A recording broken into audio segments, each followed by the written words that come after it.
Oh, hello. Long time no see. It's been a while. Let's move on with it, shall we? Did you guys hear about this? 1,000 Jewish teenagers got together in New York City's Times Square last week, Motzei Shabbos. They were singing and dancing, they're having an awesome time. The only reason they were there is they were celebrating their Jewish pride, which I think is incredible, because the last time I heard of 1,000 Jews getting into a square, it was to do a square dance. My jokes aren't going to be as good the first time I'm back in a while. I need some slack, okay? Cut me some. Welcome to the Moshe News. I know, I did. Was it recording? But it was awesome, because think about it. 1,000 Jewish teenagers, like, just jumping and dancing because they're Jewish.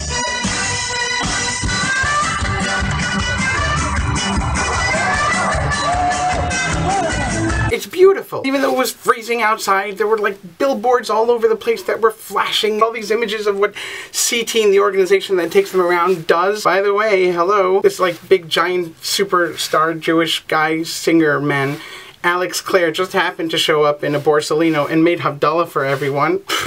Yeah, oh, by the way. So Alex Clare, yeah, really big deal. Alex! Say cheese! Did you guys hear how this guy said, Alex, say cheese? Alex, say cheese! Cheese! Cheese! Alex, say cheese! Alex, say cheese! In case you missed it, winter has arrived here in New York City. It's this beautiful time of year where everyone's bundled up extra warm and the snowflakes are falling to the ground, and I don't know, it's like magical here, you know what I mean? Snow piled on top of a thin layer of ice that you can't even see anymore because there's this magical snow all over the place, and that's usually when you slip in front of the whole world and hurt yourself badly. Oh, and every now and then the kids get a snow day, so you get to spend a day with them, and it's like incredible. You get to, you know, one whole day with your kid. Your boss calls every 5 minutes. Where are you? I'm sorry, sir. Did you notice that the biggest blizzard of the century just happened to pass by New York and sat down on its head? Maybe you've missed that point. Oh, and last week on one of the days where the schools were closed, we got to go sledding. I mean, how often do you get to go sledding with your kids? We were like racing down the slopes, and then he has this more understanding side that comes out. He says, you know what, don't worry about it. Don't come in today, okay? Just don't come back in either tomorrow. We had to go home eventually, and the next day, when we all woke up, one of the kids made this joke, and he said, Daddy, I'm sick. Mommy, I'm sick. They're coughing, they're sneezing. You don't know if they want to stay home or if they really are sick. But guess what? You can't send them into school anyways, because otherwise you're going to be this bad parent who sends their kids into school that are sick.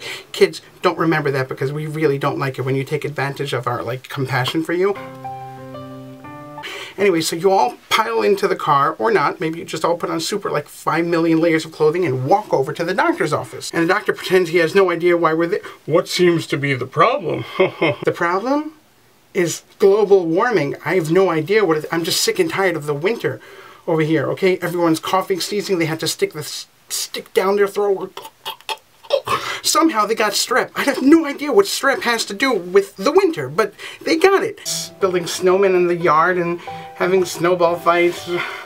Has anyone I know in the history of anyone ever made a snowman successfully? Like, who taught you how to, I feel like you have to be an engineer just to make this snowman. I want to impress my kids. So one night, when they all go to sleep, I put on gloves and go outside and start working for like an hour or two. Finally, I managed to put this, like, you know, discombobulated body of snow together. Then I take like a carrot for the nose and jelly beans for the eyes and the mouth, right? Next morning, I wake everyone up, like, hey guys, let's go outside. It's time to, like, look, Tati made a surprise. A squirrel ate the face off of my snowman, just ate it off. And so congratulations, kids. Tati made a snow. Never mind. Get in the car. We have to go to school. Happy winter. And finally, people have been asking where have you been for the last, few months. I've teamed up with a wonderful organization called Yad Lah, and what they do is they collect funds and send them to Chabad Shluchim all over the world. Each Chabad Shliach on our list gets a check for $1,000. The next Shliach on the list gets the next $1,000 that we fundraise. Now they can use this money however they want. There are no restrictions at all. It's a gift. If you'd like to add your name to the list, all you have to do is be a Chabad Shliach and put your name on our list at yadlashliach.com. The cool thing is, I've compiled this little list of my own while, doing this, and I call it the ABCs of being a Chabad Shliach. Okay, randomly we'll start off with the letter M, okay? M is for mitzvahs, which all Chabad rabbis, help other Jewish people do. M is also for Mashiach. Everyone knows that Mashiach is on his way and Gullus kind of stinks. We need to do everything we can to bring Mashiach. M is also for muffler. Yeah, that's the loud clanky thing that drags along the rabbi's car whenever he's driving down the street because he can't afford to pay the mechanic. Mechanic also starts with M. Yeah, and here's another one, F. F is for fun. And foundation, which every Chabad rabbi has to remember. The foundation of being a Chabad rabbi is having fun, serving Hashem with joy, making it a fun experience, all the hard work that goes into the events they pull off and everything. F, by the way, also stands for the word foreclosure, which is what the bank does. They take away your house to sell it when you don't have any finances, also starts with F, to pay the mortgage. And the last letter we're going to cover today is the letter C. C stands for challah. Challah baking classes, that's the Rebbitzins' job. They bake challah with all the women of the community. C also stands for Hanukkah candles, Hanukkah or Shabbos candles. C also stands for Con Edison. When they shut off your electricity, you have to light a bunch of candles to keep the light on.